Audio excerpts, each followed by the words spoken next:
Hello friends, elevator চ্যানেলে আমি তোমাদেরকে ওয়েলকাম জানাচ্ছি। তোমরা যারা ম্যাকআউট ইউনিভার্সিটি থেকে বিটেক পড়ছো এবং যারা সেকেন্ড সেমেস্টারে উঠেছো, মানে 2026 সালে যারা তোমরা সেকেন্ড সেমেস্টারে উঠবে, সেকেন্ড সেমেস্টারটা আমি সব ব্রাঞ্চের জন্যই বলছি, মানে mechanical, civil, electrical, electronics, computer science, IT সব ব্রাঞ্চের জন্যই বলছি।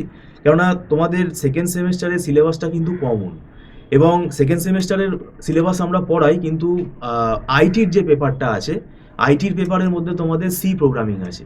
তো সি প্রোগ্রামিংটা তোমাদের যারা কোর ইঞ্জিনিয়ারিংয়ে রয়েছো তোমাদের কিন্তু খুব কাজে লাগবে, প্রজেক্টেও কাজে লাগবে, পরবর্তীকালে তোমাদের ইন্টারভিউতেও কাজে লাগবে। এবং সি প্রোগ্রামিংয়ের সিলেবাসটা এইটাই কিন্তু আইডিয়াল টাইম, পরে কিন্তু তুমি আর সি প্রোগ্রামিং শেখার টাইম পাবে না। তো আমাদের কিন্তু সেমেস্টারের যে সময়টা সি প্রোগ্রামিংয়ের সিলেবাস অনুযায়ী কিন্তু সময়টা অনেক কম। সেই জন্য কিন্তু আমরা তোমাদের বলছি যে আগে আগে তোমরা পড়া শুরু করে দিও। আর আমরা তোমাদেরকে নোটিফিকেশান দিয়েই দিলাম, যদি তোমরা সেকেন্ড সেমেস্টার পড়তে চাও, সি প্রোগ্রামিংয়ের ছাড়াও অন্য পেপারও আমরা পড়াই। তো সি প্রোগ্রামিং যদি তোমরা পড়তে চাও তাহলে তোমরা কিন্তু আমাদের সাথে এখন থেকেই যোগাযোগ করতে পারো।